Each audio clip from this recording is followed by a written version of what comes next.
Empecemos escuchando Éxodo 17.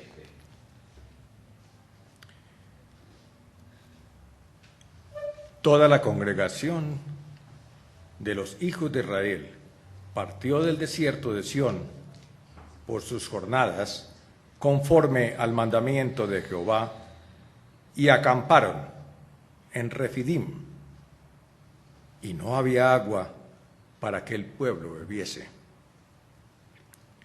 Y altercó el pueblo con Moisés, y dijeron: danos agua para que bebamos. Y Moisés les dijo: ¿por qué altercáis conmigo? ¿Por qué tentáis a Jehová? Y así que el pueblo tuvo allí sed y murmuró contra Moisés y dijo: ¿por qué nos hiciste subir de Egipto para matarnos de sed, a nosotros y a nuestros hijos y a nuestros ganados? Entonces clamó Moisés a Jehová diciendo: ¿qué haré con este pueblo? De aquí a un poco me apedrearán. Y Jehová dijo a Moisés: pasa delante del pueblo y toma contigo de los ancianos de Israel, y toma también en tu mano la vara con que golpeaste el río, y ve. He aquí, yo estaré delante de ti, allí sobre la peña, en Horeb, y golpearás la peña, y saldrán de ella aguas, y beberá el pueblo. Y Moisés lo hizo así en presencia de los ancianos de Israel, y llamó el nombre de aquel lugar Masá y Meribá, por la rencilla de los hijos de Israel, y porque tentaron a Jehová, diciendo: ¿está pues Jehová entre nosotros o no? Esto es palabra de Dios. Nuestra segunda lectura es el Salmo 95. Venid, aclamemos alegremente a Jehová. Cantamos con júbilo a la roca de nuestra salvación. Lleguemos ante su presencia con alabanza. Aclamémosle con cánticos. Porque Jehová es Dios grande y Rey grande sobre todos los dioses. Porque en su mano están las profundidades de la tierra, y las alturas de los montes son suyas. Suyo también el mar, pues él lo hizo, y sus manos formaron la tierra seca. Venid, adoremos y postrémonos, arrodillémonos delante de Jehová, nuestro Hacedor, porque Él es nuestro Dios, y nosotros el pueblo de su prado, ovejas de su mano. Si oyeres hoy su voz, no endurezcáis vuestro corazón como en Meriba, como en el día de Masa en el desierto, donde me tentaron vuestros padres, me probaron y vieron mis obras. 40 años estuve disgustado con la nación y dije: pueblo es que divaga de corazón y no han conocido mis caminos. Por tanto, juré en mi furor que no entrarían en mi reposo. Esta es palabra de Dios. Te amamos, Señor. Vamos a leer Romanos 5, que dice: justificados pues por la fe tenemos paz para con Dios por medio de nuestro Señor Jesucristo, por quien también tenemos entrada por la fe a esta gracia en la cual estamos firmes, y nos gloriamos en la esperanza de la gloria de Dios. Y no solo esto, sino que también nos gloriamos en las tribulaciones, sabiendo que la tribulación produce paciencia, y la paciencia prueba, y la prueba esperanza. Y la esperanza no avergüenza, porque el amor de Dios ha sido derramado en nuestros corazones por el Espíritu Santo que nos fue dado. Porque Cristo, cuando aún éramos débiles, a su tiempo murió por los impíos. Ciertamente, apenas morirá alguno por un justo, con todo, pudiera ser que alguno osara morir por el bueno. Mas Dios muestra su amor para con nosotros, en que siendo aún pecadores, Cristo murió por nosotros. Pues mucho más, estando ya justificados en su sangre, por él seremos salvos de la ira. Porque si siendo enemigos fuimos reconciliados con Dios por la muerte de su Hijo, mucho más, estando reconciliados, seremos salvos por su vida. Y no solo esto, sino que también nos gloriamos en Dios por el Señor nuestro Jesucristo, por quien hemos recibido ahora la reconciliación. Esto es palabra de Dios. Voy a leerla desde el primer versículo, para ubicarlo en el contexto. Por lo tanto, cuando el Señor supo que los fariseos habían oído que él hacía y bautizaba más discípulos que Juan, aunque Jesús mismo no bautizaba sino sus discípulos, salió de Judea y se fue otra vez para Galilea. Y él tenía que pasar por Samaria. Llegó pues a una ciudad de Samaria llamada Sicar, cerca de la parcela de tierra que Jacob dio a su hijo José. Y allí estaba el pozo de Jacob. Entonces Jesús, cansado del camino, se sentó junto al pozo. Era cerca del mediodía. Una mujer de Samaria vino a sacar agua, y Jesús le dijo: dame de beber, pues sus discípulos habían ido a la ciudad a comprar alimentos. Entonces la mujer samaritana le dijo: ¿cómo es que tú, siendo judío, me pides de beber a mí, que soy samaritana? Porque los judíos no tienen tratos con los samaritanos. Jesús le respondió: si tú conocieras el don de Dios y quién es el que te dice, dame de beber, tú le habrías pedido a él, y él te hubiera dado agua viva.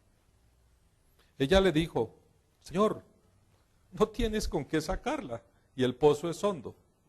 ¿De dónde pues tienes agua viva? ¿Acaso eres tú mayor que nuestro padre Jacob, que nos dio el pozo, del cual bebió él mismo y sus hijos y sus ganados?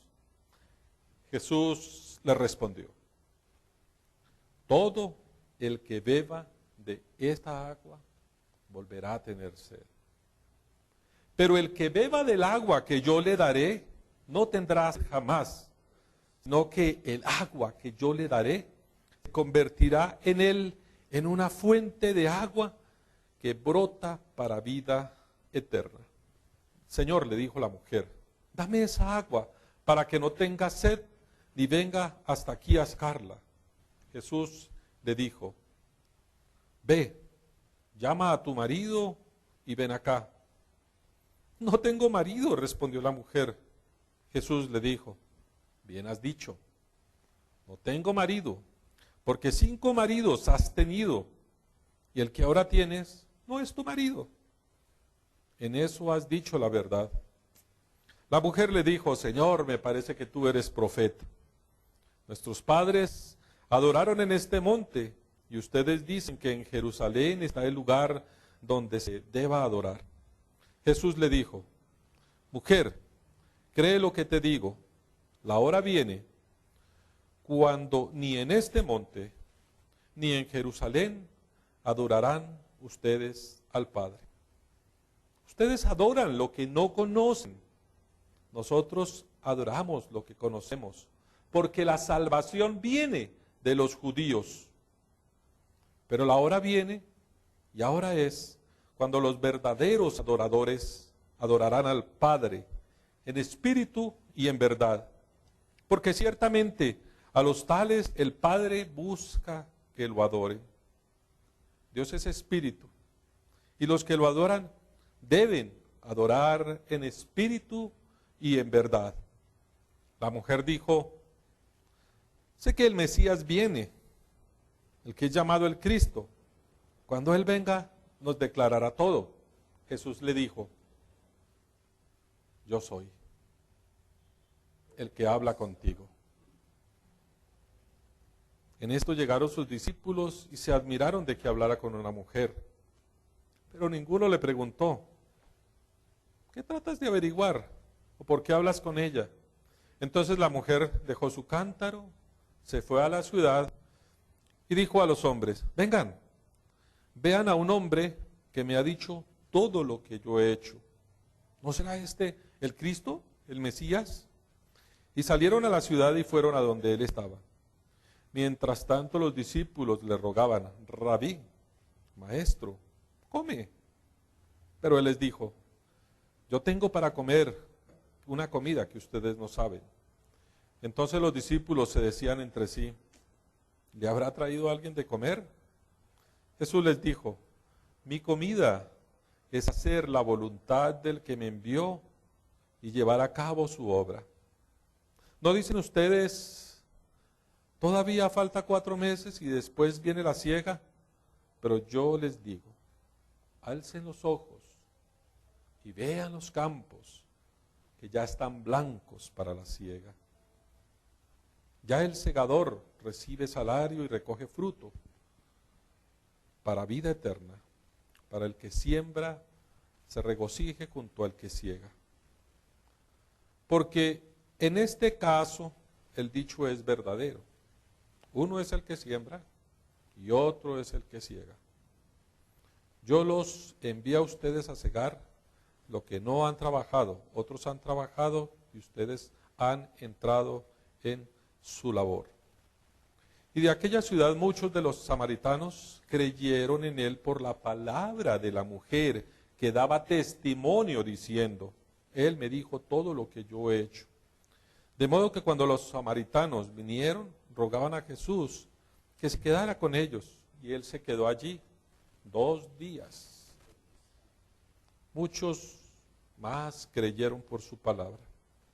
Y la mujer decía: ya no creemos por lo que tú has dicho, porque nosotros mismos le hemos oído y sabemos que este en verdad es el Salvador del mundo. Esta es palabra de Dios. La lectura siempre es larguita. Exactamente.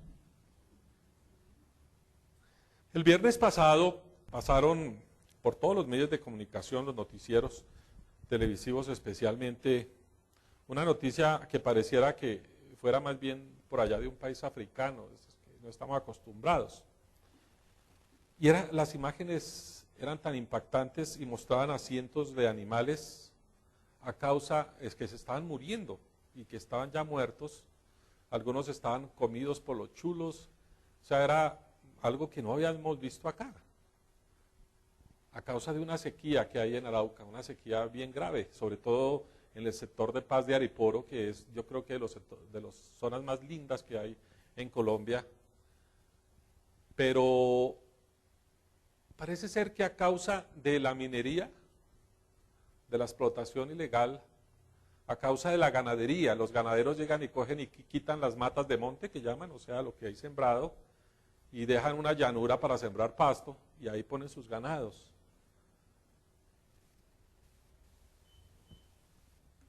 También es una zona muy petrolera, altamente petrolera, entonces generalmente la desbastan y para poder sacar petróleo muchas veces tienen que desviar el cauce de los ríos.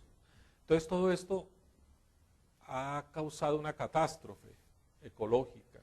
Calculan que alrededor de unos 20.000 animales han muerto y que más o menos otro tanto van a morir.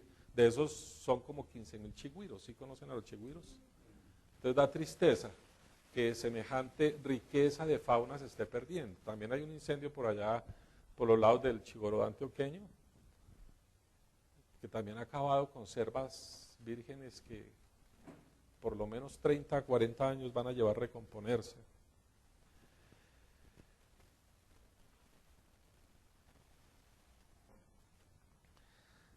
Y da tristeza, ¿no?, que la mano humana haya intervenido.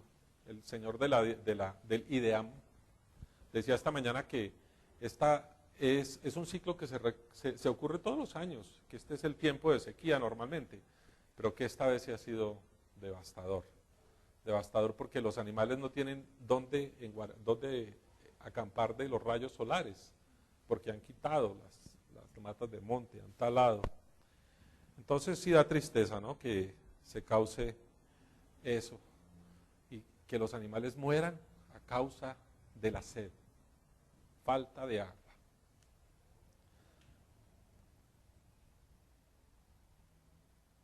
Cuando era joven, estuve en los Scouts hace bastante tiempito ya. Había los expertos en supervivencia, ya se ríe, los expertos en supervivencia, nos hablaban de la famosa regla de los 3. Entonces, dice, puedes vivir 3 minutos sin aire, aunque no la vas a pasar muy bien después de eso. En un ambiente hostil, en un desierto bajo el sol abrasador o en un ambiente donde hay nieve, donde hay temperaturas muy bajas, se puede sobrevivir 3 horas sin refugio. 3 días necesitarás, en 3 días necesitarás agua o perecerás. Y dice que uno puede aguantar hasta 3 semanas sin comida, aunque no la va a pasar uno muy bien. O sea que es importante, yo quiero traer aquí a colación que básicamente uno no puede aguantar mucho tiempo sin beber agua. El agua es una necesidad fundamental para nosotros. Nuestro cuerpo dice que tiene el 65% de líquidos, de agua. El agua fluye a través de la sangre transportando el oxígeno, los nutrientes a las células, arrastrando los residuos corporales al exterior y protege nuestras articulaciones y tejidos blancos. Si nosotros no ingerimos agua, entonces todos esos procesos empiezan a pararse, empiezan a detenerse. Así que el agua es altamente fundamental para todos nuestros procesos y para nuestra vida, para mantenerlos con vida, y no solo para el ser humano, sino para la mayoría de los seres vivos que nosotros conocemos. El mecanismo de protección y de supervivencia que utiliza el cuerpo para avisarnos de la falta de agua la llamamos sed. Sed. Así como el mecanismo que tiene el cuerpo para defenderse y decir necesita alimentos, ese mecanismo se llama hambre. He denominado esta prédica sed, precisamente. Hoy día para nosotros, sobre todo para los citadinos, el agua es un asunto muy sencilla, ¿no? Es simplemente una factura mensual y ya tenemos agua todo el mes. Abrimos los grifos y hay agua corriente. Pero hay lugares lejanos donde no hay acueductos, donde conseguir el agua se convierte en una tarea de vida, una tarea de supervivencia. O sea, prácticamente que lo primero que tienen que hacer el día es asegurarse la ración de agua para el día, o la ración de agua para los animales, para los que viven. Si esto es hoy en día, imagínense cómo sería en la época de Jesús y en la zona donde estaban ellos, que era una zona bastante seca, ¿no? Bastante árida. Y generalmente recorrían a pozos. Dice que ese pozo, precisamente ahí está la ilustración, que ese pozo era un pozo de agua corriente, la cual fluía agua, entonces siempre se mantenía fresca el agua. Pero era bastante importante esa imagen del agua para ellos, y muchas religiones en la antigüedad el agua pasó a ser un símbolo muy importante, pasó a ser un símbolo fundamental en la vida de ellos. Y precisamente la liturgia de la palabra del día de hoy comienza con un grito de protesta de los israelitas en el desierto. ¿Está o no está el Señor en medio de nosotros? La razón era que ya tenían sed. Ellos habían salido de Egipto, me imagino que con su ración de agua, pero ya se había agotado. Había mucha gente y ya sentían peligro de muerte. Ya empezaron a protestar. Entonces ahí es donde interviene el Señor a través de Moisés y hace que brote milagrosamente agua de la roca. Y esa es la respuesta que tiene el Señor, la respuesta material para calmar la sed de su pueblo. Esa roca fue fuente de agua viva. Dice que esa roca les acompañó durante muchos lugares en el desierto. Pero también para muchos rabinos se convirtió en un símbolo, ¿no? Ese es el símbolo de la vida que el Señor da a su pueblo, el símbolo de la ley, el agua que Dios provee a su pueblo. El Señor en Jeremías 2:13 dice: mi pueblo ha cometido un doble pecado. Me abandonaron a mí, fuente de agua viva, y se hicieron sus propias cisternas, pozos rotos que no conservan el agua. O sea, es interesante ver cómo el Señor mismo se identifica con el agua, con fuente de agua viva. Él está diciendo: yo soy agua, agua viva para ustedes. Y el agua se puede mirar en el Antiguo Testamento. Es una metáfora que se usa para la satisfacción, no solo de necesidades físicas, sino también de necesidades espirituales. ¿Recuerdan el famoso verso ahí en el Salmo 23? Junto a aguas de reposo me pastoreará. O ahí en el Salmo 42, como el ciervo brama por corrientes de aguas, así clama mi alma por ti, oh Dios. Oh Dios, o también en el Salmo 62, oh Dios, tú eres mi Dios, te buscaré con afán. Mi alma tiene sed de ti, mi alma tiene sed de ti. Mi carne te anhela, cual tierra seca y árida, donde no hay agua. Van entendiendo el significado y la importancia y el símbolo del agua ahí en la palabra. Entonces, el agua satisfacía no solo la necesidad física, sino también la necesidad que tiene el hombre espiritual, la necesidad de Dios. La lectura del Evangelio es bastante amplia, así que vamos a enfocarnos un poquito solamente en la conversación entre el Señor Jesús y la mujer samaritana. Como trasfondo de ese diálogo hay tres símbolos importantes, y quiero hacer notar eso. El símbolo del agua, la sed, la montaña y el templo. Interpretando esto, uno empieza a entender al Señor Jesús, su identidad, su misión. Y de hecho, si nosotros seguimos este mismo pasaje, vamos a llegar a la misma conclusión que llegó la mujer samaritana, a reconocer a Jesús como el Mesías. La primera parte del diálogo gira en torno al símbolo de la sed y al símbolo del agua. La sed de los israelitas en el desierto. Sed y cansancio de Jesús en aquella hora del mediodía. Imagínate en pleno sol, caminando, la sed debía ser grande. La sed de la samaritana que va a buscar agua al pozo de Jacob. Todo nos habla de esa condición del hombre, de esa situación natural que tenemos todos nosotros, que necesitamos beber cuando se nos ha acabado esa ración de agua. Una necesidad biológica que tiene que ser resuelta con agua.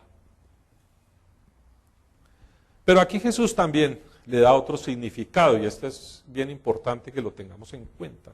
Es un significado espiritual donde hace referencia al agua viva, a esa agua viva que nosotros vimos en el pasaje de Jeremías, donde el Señor mismo se identificaba como fuente de agua viva. No se refiere aquí a una sed física, sino a una sed diferente, una necesidad diferente a la física que también debe ser saciada. Es importante, es una necesidad que tiene que ser saciada, una sed que tiene que ser saciada. En realidad,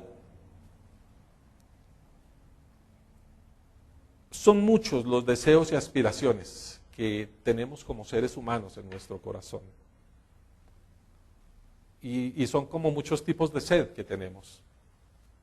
Pero yo creo que la sed más importante y la sed que como que más se ocupa todo nuestro ser es la sed que tiene el ser humano de eternidad, la sed de Dios, esa sed de aspirar a lo más infinito. Estaba mirando que nosotros somos seres finitos con un vacío infinito en nuestro corazón. Y esa sed siempre tiene que tender a ser llenada. ¿Por qué? Porque así fuimos hechos. Nosotros fuimos hechos así. Fuimos hechos ahí, con ese gen de Dios. Yo he estado viendo programas últimamente donde están buscando el gen de Dios. El gen de Dios. O sea, ¿por qué el hombre busca a Dios? Parece interesante.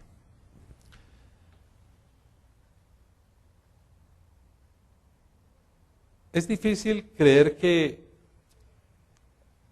la tentación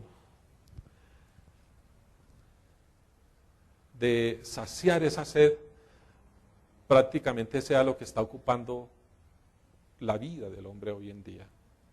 El hombre está buscando saciar la sed que tiene, pero peor aún, parece que no sabe que tiene esa sed. Entonces hay como esas tentaciones, ¿no? De querer saciar la sed que está sintiendo con cualquier cosa, con lo que venga. Pero también hay otra tentación, es negar que esa sed exista. Pues la palabra nos dice que nosotros tenemos sed de Dios, nosotros tenemos hambre y sed de Dios, de ese más infinito. Fácilmente nosotros nos podemos dejar arrastrar por las tendencias que tiene el mundo actual para calmar ese tipo de necesidades. El mundo hoy en día está construido sobre satisfacer necesidades, tiene como una solución para cada cosa y siempre buscando una solución para cada cosa, buscando una satisfacción para cada deseo, una solución para cada problema. Pero el requerimiento del ser humano va más allá. La mujer dice, dame de esa agua y así no tendré sed ni tendré que venir aquí a sacarla. Por cierto, hoy es el día del agua, ¿no? Hoy es el día del agua, el Día Mundial del Agua. Se me olvidaba, debido decirlo al principio. Pero sí, es el Día Mundial del Agua, entonces es como un llamado que están haciendo a que nosotros preservemos el agua, ahorremos agua, de que seamos conscientes que el agua es un recurso que, sobre todo el agua potable, ¿no? El agua que nosotros bebemos, es un recurso que se agota, un recurso que se acaba. Antes el agua corriente era suficiente para calmar la sed, pero luego surgió, yo creo que es uno de los negocios más lucrativos de los últimos siglos, es la famosa agua embotellada. No solamente estoy hablando del agua que tomamos, sino de las gaseosas, de todo lo que viene embotellado Y eso salió como una forma de saciar la sed. Entonces envasan agua que la consiguen muy barata y la venden a precio de gasolina. La venden a precios elevadísimos. O sea que es uno de los negocios súper lucrativos. Me llamó la atención porque resulta que últimamente han descubierto que esta también, a pesar de que es una de las industrias más lucrativas, es una de las industrias más contaminantes y dañinas con el medio ambiente. Millones de toneladas de empaques plásticos que se desechan al año, pero estoy hablando de millones de toneladas. Dice que en Estados Unidos son alrededor de 1.200 millones de toneladas, solo en Estados Unidos. Y estos empaques demoran en degradarse alrededor de 1000 años. O sea que la contaminación para el medio ambiente es una cosa seria. Y no solo eso, también la reacción que el agua tiene con el mismo plástico. Produce a veces sustancias que son dañinas para la salud. El año pasado, el INVIMA y la ANDI hicieron un estudio microbiológico de casi todas las marcas de agua que existen en Colombia. 102 en 162 presentaciones. Y sorpresa, casi todas, o prácticamente todas, estaban contaminadas con algún tipo de bacteria. Pero la más común era la E. coli, la que vienen en las materias fecales. Entonces uno a veces se toma un agua pensando que es un agua súper limpia y súper pura, y sucede que a veces resulta mejor el agua del grifo. Este año en San Francisco, en Estados Unidos, salió una ley que prohíbe la venta de agua embotellada. La están prohibiendo. Dice que en estos va a ser solamente a nivel de locales cerrados, pero ya a partir del 2016 ya no se pueden ver botellas, ni que estén vendiendo botellas de agua al aire. Lo que están haciendo ahora es que ponen grifos en muchas partes para que la gente pueda de ahí beber el agua. Y es por eso, ¿no? Porque son muy contaminantes, sobre todo por el empaque que tiene. Entonces fíjense que esos son los tipos de soluciones que se intentan dar a una situación que es normal y natural como es la sed. Pero yo también quería hacer como un paralelo a las situaciones espirituales. También encontramos agua embotellada espiritual que no nos calman realmente la sed. Y la oferta es, pero inmensa, inmensa. Cualquier persona que tenga sed, y es normal, todos, es que sí, hay que mirar su espiritualidad, tiene una cantidad, una gama de agua, y yo la he llamado agua embotellada, es agua embotellada. Entonces hay doctrinas que por doquier, sectas, hay unas diferentes cantidades de respuestas, filosofías, que nueva era, una cantidad de cosas, que es lo que yo estoy llamando agua embotellada, porque la gente entra ahí, tienen cierta satisfacción, pero vuelven a producir sed, vuelven a tener sed. Y de eso hace que sea un negocio también, un negocio lucrativo, la forma de calmar la sed de Dios que las personas tienden. Es importante entender que la sed que tenemos es una sed genuina y lograr a nosotros como seres humanos a entender que tenemos sed de Dios, que venimos con ese ADN, no negarlo, y que las personas entiendan también que tienen sed de Dios. Así que es importante eso, ¿no? Es importante que se sepa. El pueblo de Samaria también andaba en esa búsqueda de saciar la sed de Dios. Sicar o Siquén, que es la aldea de Samaria, había sido la capital religiosa de los antiguos israelitas, ¿sí? Y mucho antes de Jerusalén, y que de Judea, y que los judíos, los de Judea, declararan que ahí era su templo. Los samaritanos eran descendientes de ese Israel que desapareció, o lo que se llamaron el Reino del Norte. Históricamente fue mucho más poderoso, más importante que el de Judá, el Reino del Sur. Y no hacían sino reivindicar que ahí en el monte de Gerizim era donde se le rendía culto al Señor. Porque recuerden que el templo de Judá fue un templo que apareció mucho después. Entonces siempre empezó a haber esa disputa entre los del norte y los del sur, o sea, entre Israel y entre Judá, en dónde era que se debía adorar al Señor. ¿En dónde era que se debía adorar al Señor? Decía, es que es acá, en este monte, donde vamos a adorar al Señor. Decía, no, es en el templo de Jerusalén donde realmente se debe adorar al Señor. El caso es que los samaritanos fueron destrozados por los asirios. Bueno, los samaritanos no, el reino del norte. Luego por las tropas de Alejandro Magno, los mismos macabeos, que eran justo antes del Señor Jesucristo.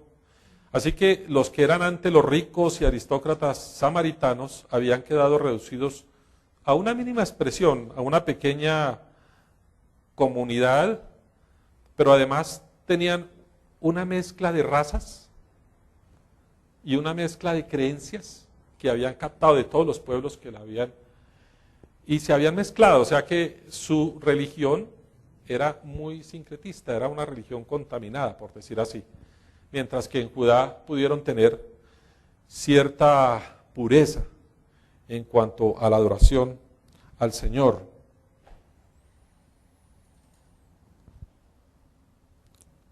Mirando una historia del historiador Pablo Josefo, él contaba que los judíos acusaban a los samaritanos de adorar en el templo de Gerizim, no lo pronuncio bien, Gerizim, además de a Yahvé, a 5 dioses más. Me pareció muy interesante.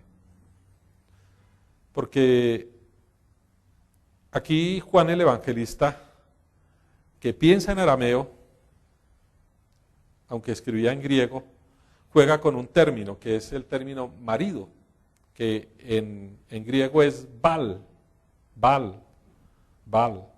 que se utilizaba igualmente para indicar a los dioses falsos, a los Baales. Entonces prácticamente que era la misma palabra que usaban Baal y Baal para denominar al marido y a los dioses falsos. Entonces uno puede ver que ahí ya empieza a haber un juego de palabras en el cual nos empieza a identificar de qué está hablando este pasaje. Quiere decir que Samaria adora a 5 dioses falsos, y al que adora ahora tampoco es su Dios. Parece interesante, ¿no? Pues algunos exégetas piensan que la samaritana de nuestra historia realmente es una referencia simbólica de este pueblo. Un pueblo, los 5 maridos de esta mujer, esta relación está en relación directa con los diferentes dioses a los cuales han adorado los samaritanos. Dioses que no han sabido llenar la sed de Dios que ellos tenían. Es decir, no han dado respuesta a sus necesidades espirituales más íntimas que ellos tenían. Cuando nosotros vemos la intencionalidad del Señor Jesús al pasar por Samaria, ya empezamos a entender por qué Él lo hizo. Era una ruta que no cogían, no tomaban los judíos, no iban por ahí, no tenían contacto con ninguna persona de Samaria. Pero el Señor Jesús sí fue muy intencional en eso. Por eso el Señor Jesús se revela ante la mujer como aquel que definitivamente podía saciar esa sed. Yo soy ese Mesías que él está esperando, que ella está esperando. Y es muy interesante porque esta revelación la hace el Señor por encima de cualquier prejuicio racial que tuviera, cualquier prejuicio aún de género, ¿no? Recuerde que los hombres y las mujeres, Jorge nos contó ahorita, que aún hoy día, en esos pueblos del oriente, si una mujer es encontrada hablando con un hombre, puede ser objeto de ser, la matan ahí mismo.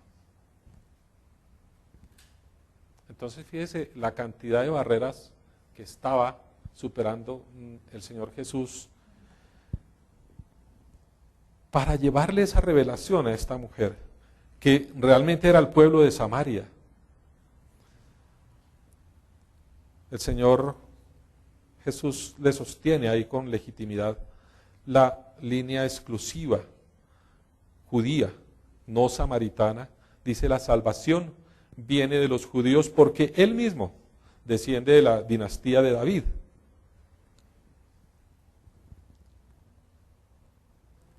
Y por él mismo y a través de él mismo viene la salvación definitiva. No solamente para los samarios o para los judíos, sino para todas las naciones. Él es el agua viva que sacia. Y él dice, ¿es un qué? Un don de Dios. Jesús como don de Dios para nuestra sed de Dios. Jesús se presenta no solo como una fuente de agua viva, sino como quien nos hace ser un manantial capaz de dar también esa agua de vida eterna.